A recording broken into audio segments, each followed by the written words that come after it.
Hi folks, Dr. Ed Beyer. Today's topic is thyroid. It's a very common thing that I see in my clinic. We practice what's known as functional medicine. In functional medicine, we don't really care what you have. We don't care about names.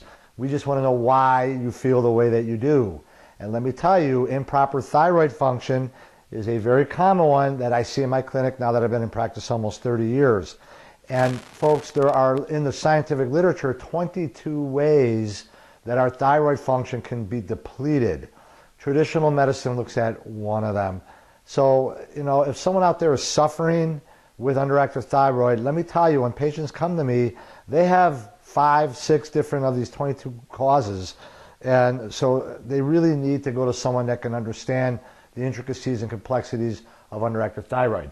Today we're going to talk about number 10, and that is poor thyroid peroxidase enzyme function due to cofactor deficiencies. And I know that it's a mouthful, but let me put that in real simple terms. TPO is an enzyme in our thyroid gland, thyroid peroxidase, and that is the enzyme upon stimulation from TSH from the brain. TSH is not a thyroid hormone. It's a brain hormone that tells TPO, hey, let's start making some more thyroid hormone. And what TPO does is it makes T4 mostly and a little bit of T3, and then T4 gets converted over to T3 in other areas of the body. That's a topic for another day. Now, in order for enzymes to work, folks, they need cofactors, minerals, metals, vitamins. These are the things that make enzymes work properly. All enzymes need cofactors to work.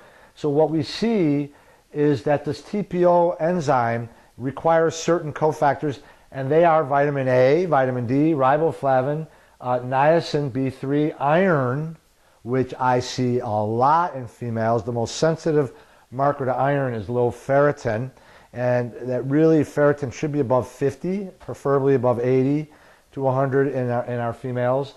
Iodine, selenium, and zinc. So now, before you rush out and just start taking all this stuff, these are fat-soluble vitamins here, and you can overdo it on these too. So proper testing is really important. Don't just go rushing out and take all this stuff and hope that your thyroid starts working well. That's not a good plan either. But this enzyme in the thyroid needs these, and many of my patients are depleted in 1 or 2 or 3 of these different cofactors. So until we really sleuth that out, they continue to suffer with low TPO enzyme activity. They're not producing T4.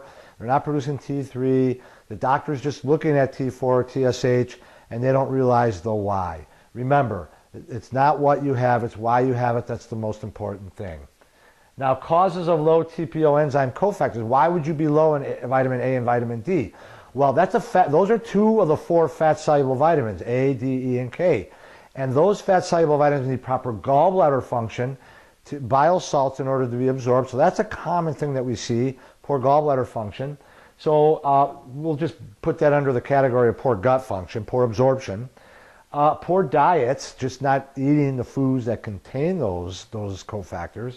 And blood loss is another common one, especially in younger females that might have heavy menstruation. They're losing a lot of iron, and they're not eating properly to replace the iron.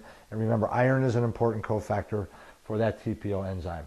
Proper testing is the key, folks. It's what really allows us to know what you have, what you don't have, and allows us to be precise and avoids a lot of time and aggravation, because what I see, by the time someone comes to see me, they've been online, they see this, iodine, iron, selenium, vitamin D for the thyroid, and they go out and they take all these things, and they don't know that if they have that or not. So, you can save yourself a lot of aggravation. Just go to someone who does the proper testing.